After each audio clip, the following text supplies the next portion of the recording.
Well, good morning, New England. Happy Monday to all of you. And I'm really delighted to say that Janet Langhart will be here all this week. And does this feel funny to you? It really does. But again, it's like déjà vu. When I took the wrong turn off 128, I knew I was on my way. You had a history of that, you know what? Exactly. All the state troopers know me. They'll get reacquainted this week, I'm afraid. This is so wonderful to be here because mostly everybody that was here when I was here is still here. Except Eddie Rabbitt wasn't here. Eddie Rabbitt wasn't here. Should we just get cooking Jeff right away? Bridges, right. Jeff Bridges, and a big show, and it is a delight to welcome a man who has had so many hit songs, Driving My Life Away, Step by Step, Kentucky Rain, on and on and on, and he was at the Centrum last night, delighting the audience with some terrific music, and it's a delight to have you here with us, Eddie. It's a pleasure to be here. Thank you. Is it early morning for you? Kind of. Is it morning? It's morning. You haven't been to bed yet, huh? We got to bed about 2 in the morning and got up about 6:30 this morning and drove up here from Worcester. Worcester. How is you learned how to say it. Yeah, well, when I first came to town, I was looking at it and I was going, Worcester. You know, I was thinking Worcestershire, you know, sauce. I was reading about you this morning, and both the newspapers gave you rave reviews. Oh, well, that's you nice. Kenny. I'll have to see and those. BJ, yeah. But Eddie said an interesting thing in the hallway. I said, well, tell me about the Centrum and what's it like, and you tell everyone what you said. Well, it's a real nice building from what I saw of it, but you know, when you're doing almost one every night somewhere else in a civic auditorium, a lot of them start to look alike because they're all made to house 10 or 15,000 people. So they all basically look the same way on the inside to me, especially when I go there at night. I don't see the building from the outside, really, because it's pitch black out, you know, and I walk through the back door of the place, back door man. And then they call my name out, and I walk out into the darkness until the light goes on, the spotlight. I can't see anything. So it's really hard to really scope out a place that you're in because they start to all have the same type of feel. That's interesting. Even though the Centrum is supposedly, what I've been hearing about it, a great facility. Yeah, it is. We're proud of it. Like I say, but from where my vantage point of slipping in the back door and going down a dark aisle, you know, till the light hits the stage, it's hard to really tell what the inside of a place looks like. What are you thinking about, Eddie? Are you nervous? Now? No, well, now as well, but I mean, before I go on. Yeah. It's not really nerves. There's an anticipation that everything will go right when you walk up there, you know, that you won't fall over the microphone and land in the third row or something like that. After all these years? Well, on this particular stage that we're using, it's like a donut-shaped thing. It's a round stage that doesn't go around. We go around it, and the band is in the pit. So when it goes to black up there after the finish of a song, you don't want to move a whole lot because you take 2 steps and you might be in somebody's lap. Yeah. So there's those kind of things to think about. And then we have thunder in the show when we do Love a Rainy Night. And every night I'm jumping all over somebody for, why wasn't the thunder loud enough? Or why wasn't this? You know, there's always those things that... The producer part of you then comes out, I guess, huh? Yeah, it's that part that makes you, maybe not nervous, but a bit anxious, you know. You have an interesting life, though, and an ability now after, I know, lots of hard work, and I think that's something people really often forget. But you only do 7 months of concert work, and then you're off for 5. And you do your, really, is it your first love, the writing and the album work? Well, it's all kind of tied together. I write the songs, then I record them, and I go out and perform them. So I love the whole thing of it. The reason I take 5 months off every year is because I write all the songs, and we put out 1 album a year. And what I do is to come up with 10 songs in an album once a year, I write about 30 or 40 songs.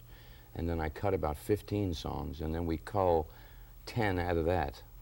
So it takes a while to write 30, 40 songs, because I want to put the best that I can do in the album that I do once a year. So it takes every day of 5 months to put it together, because I'm there from day 1 to the day we deliver it to the record company. Well, that sort of guarantees you a little bit of quality control as well, doesn't it? Yeah, well, I learned in the beginning that you don't want to leave your project halfway through and let other people mess with it too much, because they start putting their own ideas of your music into it, which isn't that bad, but sometimes their own ideas is not the ideas that you have. Would you mind if I share with everyone what I read, and I just hope this is true, that when you left New York City, went down to Nashville, found yourself in a downtown hotel, sitting in a bathtub, you wrote your first song. Is that true? You were there. You said you wouldn't tell. It is true. Yeah, It's really. true what? She wasn't there? You or missed what? a spot. You missed a spot on my back, by the way. The name of the tune I love. Working my way up to the bottom. I had just got to Nashville. I've been driving on a Greyhound bus for 18 hours, literally. And I heard someone in the bus say something about the bottom dropping out of everything. So I got to thinking in my clever little mind that, geez, when the bottom drops out of everything, you've got to work your way up to the bottom that fell out before you can get to the top. And with that clever idea, I sat in this bathtub in this little flea bag hotel, washing 18 hours of Greyhound bus off my body, and I wrote this song, worked my way up to the bottom in the bathtub.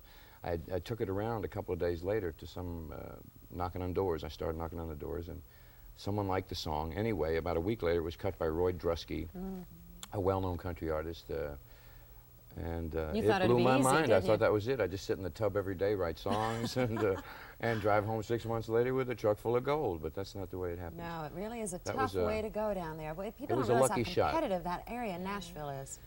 Yeah, well, any place that's dealing in any marketplace of any kind is going to be a busy place. It's just you got to stick it out and stay and persist. You know, you were talking about Nashville, and I know you must have spent a lot of time down there with the likes of Chris Christopherson. But you come from the East, from New York and New Jersey. I was born in Brooklyn. How did you get country in Brooklyn? Well, my mom and dad came from Ireland, see, in 1924. I'm from Irish stock, and they settled in Brooklyn. And I was born in the Brooklyn Hospital. When I was 6 months old, they moved out of Brooklyn to East Orange, New Jersey. So I don't know a whole lot about Brooklyn, except that I was born there. But you know, you're about to do a song for us, and I wonder if people will recognize this. I think that when you put the fiddle, the violin, in music, there's an amazing similarity between Irish music and country music. Yes. At least I hear it. And No, it's you true. must have. It's true. There's a lot of Irish settled in the South, and brought the music to the South. So along with the rhythm and blues of the South, the blues of the Louisiana areas and the Irish and everything, it mixed together into a really fine music, I think. Well, I know you're going to take your mic off and cross over, so maybe while you do that, I'll tell people about this song. Maybe I'll Crossover, just he's set it pretty- up. Maybe I'll just set it up a little bit before you grab All that right. mic. This is a song that, see, my dad always played the fiddle around the house. I grew up with a lot of Irish music in my house. And so when I started playing the guitar about 12 years old, I started playing with my dad. And it was always a dream of mine, once I get into recording, to bring my dad into the studio and do something with him, because he was always pushing me into music, and he was always encouraging me to do it.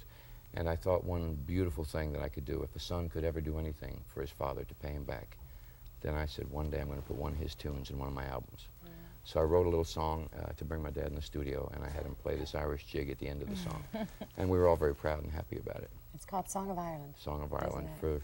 For this area up here, I think it'd be appropriate. There's a lot of Irish Catholics up Certainly, here. yeah, certainly Okay, is. Eddie. Okay. Now we Take can me do mic it. off. Now you're going to cross All over. right. Something you know how to do pretty well. Cross over. Cross over. Just go right behind that camera there. And Okay. And while Eddie's going, let me tell you that Rabbitt, we just found out this morning, means counselor to the chiefs. That's what the In name Gaelic. in Gaelic, yeah, in Irish.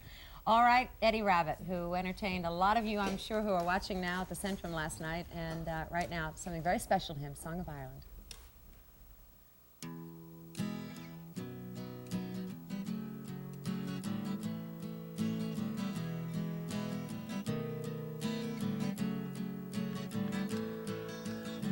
I can hear my daddy playing on the violin,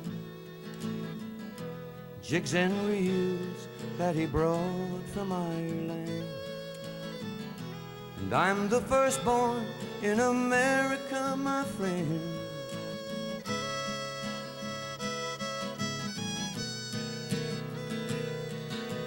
I have never been there, but someday I'll take a trip across the ocean on a big long silver ship. Hear them sing those songs I learned from Mama's lips.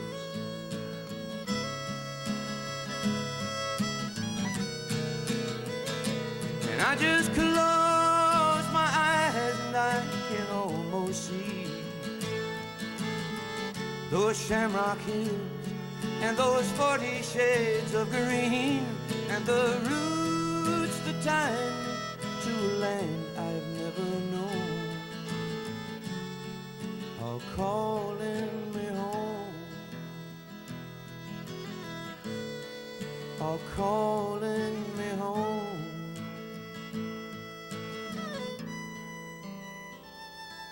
are calling me home, home.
should Thank also you. say that this is not your father. No, that's not my father. This is Billy Rary. He's my road manager and fiddle player, and he learned that tune from my dad. Oh, that is so great. You play it so well on a green fiddle. Yeah. You've never been to Ireland? Not yet, no. I plan to go soon. It's just that by the time I could afford to go to Ireland, they had me so busy I couldn't go. But I'm Isn't going to that make the way time. of the world? Would you do us a favor? Would you stay? We have to take a break, but we have a little surprise for you.